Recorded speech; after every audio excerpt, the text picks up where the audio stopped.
네, 마켓 인사이드 시간입니다. 어떻게 하면은 연말을 잘 마무리 지으면서 현명하게 2014년을 또 준비할 수 있을지 시장의 여러 환경들 점검을 하면서 투자 전략까지 세워드립니다.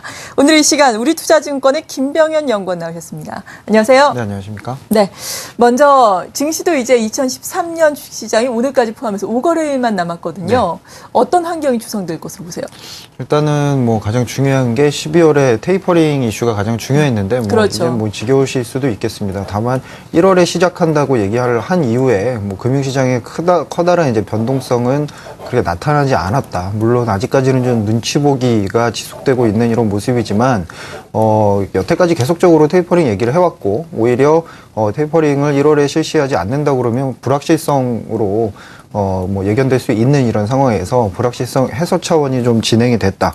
거기다가 앞으로는 이제 연말 배당 그리고 윈도우 드레싱에 대한 기대감도 좀 있다라는 점을 봤을 때 지금 뭐 매매가 활발하지는 않지만 그래도 어느 정도는 연말 분위기를 그렇게 나쁘게 볼 필요는 좀 없다라고 이제 생각을 하고 있습니다. 네, 연말 분위기는 그래도 괜찮을 것이다라고 평가를 해주셨습니다. 특히나 미국 같은 경우에는 물론 아주 큰 폭은 아니었지만 그래도 다우존스 산업지수가 계속해서 사상 최고치를 경신을 하고 있잖아요. 네. GDP 성장률 같은 경우에도 긍정적으로 나왔고요. 네. 이러한 효과는 어떻게 보세요?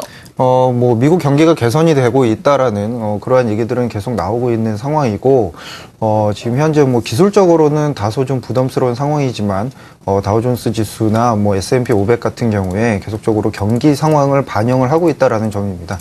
하지만 이제 신흥국의 입장에서 보면 선진국은 계속적으로 자금도 흘러가고 경기 상황도 좋은 쪽으로 나타나는데 이러한 것들이 오히려 신흥국 쪽에서는 자금이 유출이 되면서 다소 좀 소외되는 이러한 현상들이 나타나지 않느냐라는 것이 가장 이제 중요한 모습이겠고 특히나 일각에서는 과거 이제 1997년, 98년도에 선진국은 상당히 좋은 모습에서 신흥국에는 외국인의 자본들이 많이 빠져나가면서 외환 변동성이 계속 커지지 않겠느냐라는 우려감이 좀 큰 이런 모습입니다. 다만 이제 올해 5월을 생각을 해보면 테이퍼링 이슈가 나온 이후에 신흥국 쪽에 좀 변동성이 커지긴 했지만 그 이후에 오히려 신흥국 쪽에서도 좀 옥석가리가 나타나면서 오히려 문제가 좀 있을 수 있는 인도나 인도네시아보다는 오히려 신흥국 쪽에 제조업에 대한 비중이 좀 높고 펀더멘탈이 좀 괜찮은 외환 보유고나 뭐 재정 수지나 경상 수지가 괜찮은 이런 국가들에는 오히려 자본이 다시 몰렸다는 점을 좀 감안을 한다면 지금 현재 약간 환율에 대한 우려 때문에 좀 눈치 보기 오히려 아니면 좀 뭐 계속적으로 좀 쉬어가는 장세를 좀 보이고 있지만 오히려 이러한 것들이 선진국 신흥국의 이분법적인 이러한 뭐 생각보다는 오히려 신흥국 쪽에서 좀 더 강점이 있는 이러한 나라들 중심으로 해서는 다시 한번 좀 부각이 될 수 있다라는 점을 좀 파악을 할 수 있다라는 점이고 그러한 국가들이 어떻게 보면 한국이나 말레이시아나 뭐 중국이나 이러한 국가들은 신흥국에서 오히려 좀 더 강점을 부각시킬 수 있다.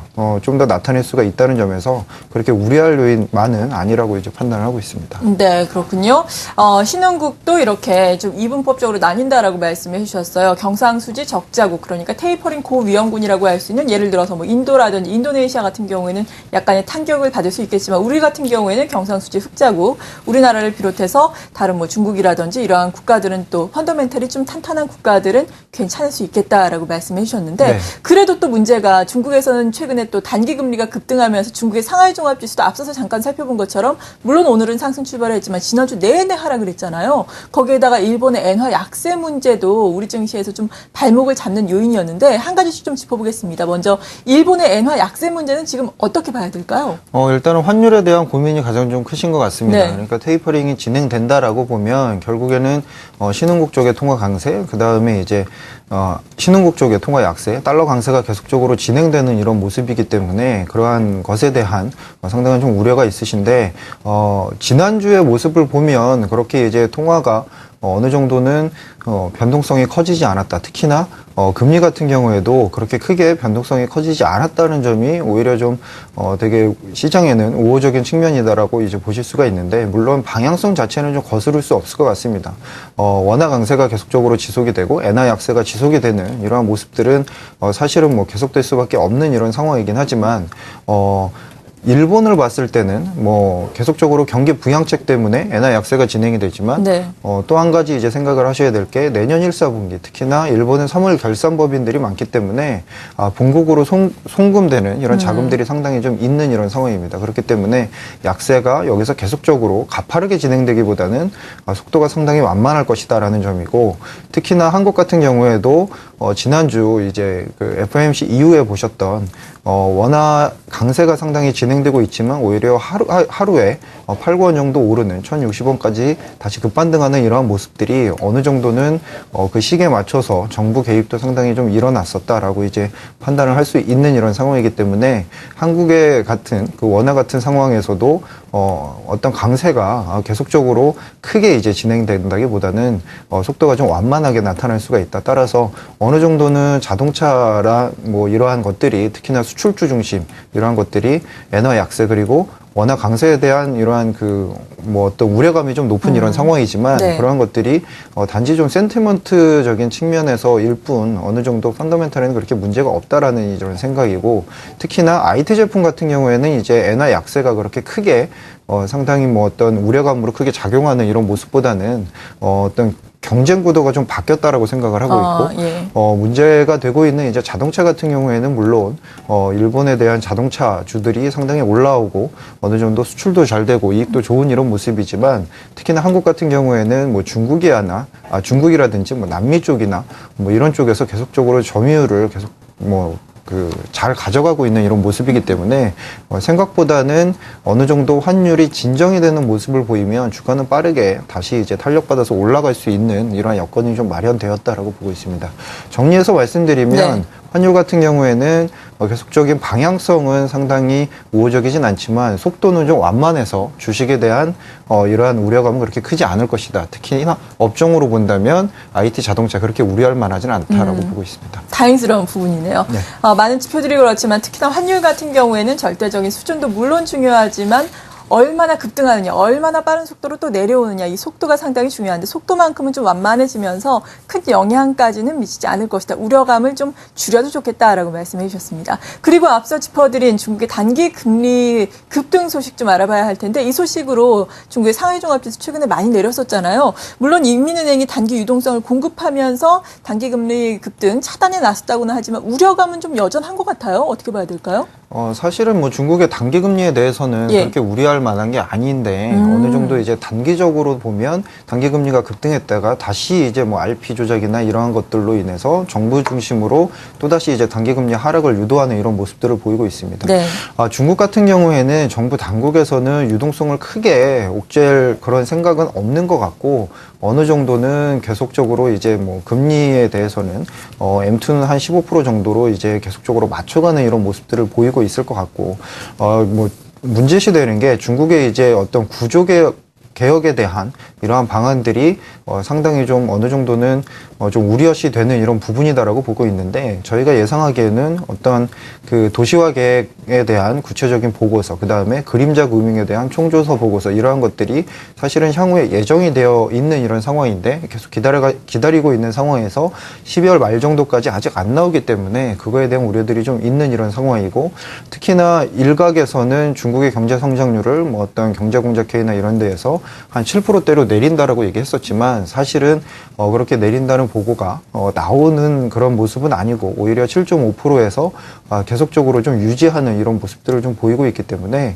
중국에 대한 그런 센티먼트도 사실은 우려보다는 사실은 괜찮다. 특히나 앞으로 예정되어 있는 이러한 주요한 보고서들이 계속적으로 나온다면 중국에 대한 그러한 것들도 사실은 그렇게 우려할 만한 요인은 아니다라고 좀 보고 있고 특히나 미국이나 유럽과 같은 이런 쪽에서 계속 경제가 괜찮아지는 모습에서 중국 수출이나 투자 같은 이러한 것들 지표들이 괜찮게 나오고 있는 이런 상황이기 때문에 중국에 대한 우려도 그렇게 크게 가지실 필요는 없을 거다라고 보고 있습니다. 네, 그 부분도 상당히 다행스러운 부분입니다. 이렇게 대외적인 변수도 우리가 쭉 짚어봤는데 앞서서 증시의 일정들 살펴보면서 대내적으로 12월 결산법인들에 대해서 배당주 매수 시한이 3거래일 앞으로 다가왔다. 그러니까 이번 주 목요일까지다라는 소식 들어봤거든요. 네. 물론 배당주가 투자 같은 경우에는 10월, 11월에도 이미 많은 관심을 가지고 있지만 있지만 막판에도 우리가 접근을 해볼 수 있는 뭐 유망주가 있을까요? 어떻게 생각하세요? 뭐 결론적으로 말씀드리면 뭐 KTNG라든지 네. 뭐 카프로 같은 경우 배당 수익률이 되게 매력적이다라고 보고 있고, 일각에서는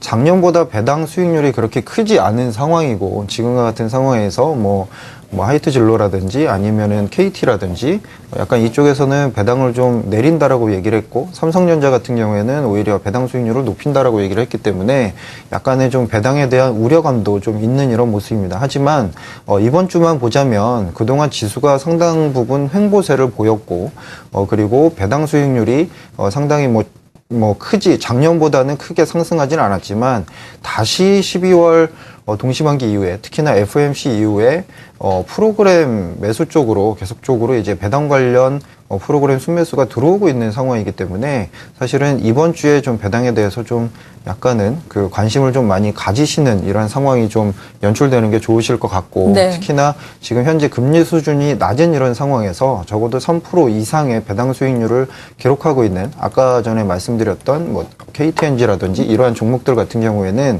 지금 현재 국고채 3년보다는 좀 더 높은 배당 수익률을 나타낼 수 있는 상황이고, 과거에도 배당락 때 그렇게 많이 빠지지 않은 이런 종목들이기 때문에 이런 네. 종목에서는 좀 관심을 가질 필요가 있을 것 같습니다. 네, 관심을 가지시려면 또 26일 목요일까지는 또 매수를 하셔야 된다는 점 여러분 참고를 꼭 해두시기 바랍니다. 그리고 이제 4분기 어닝 시즌이 다가오고 있습니다. 4분기 어닝 시즌은 좀 나아질까요? 어떻게 형성이 되고 있나요? 기업의 앞서서 컨센서스는? 제가 뭐 미국이나 유럽이나 아니면 중국 같은 경우, 그 다음에 뭐 어떤 한국의 어떤 뭐 환율 방향성 이러한 것들은 좀 우려보다는 좀 괜찮을 거다, 좋은 얘기를 말씀을 네. 많이 드렸는데, 사실은 4분기 어닝 같은 경우에는 좀 우려스러운 이런 부분이 좀 있습니다. 아무래도 뭐 기억을 잘 해보시면 아시겠지만 4분기는 언제나 뭐 어떤 컨센서스, 그러니까 예상치보다 상당히 좀 안 좋게 나오는 이런 모습이었고, 그러한 요인들은 일회성 비용들을 4분기에 많이 이제 떨구는 모습들을 많이 보였기 때문에 4분기에는 어닝 쇼크가 좀 많이 나타났다라는 점이 가장 좀 문제시 되지 않나 싶습니다. 지금 현재 어닝 컨센서스를 보면 사실은 그렇게 큰 변화는 없습니다.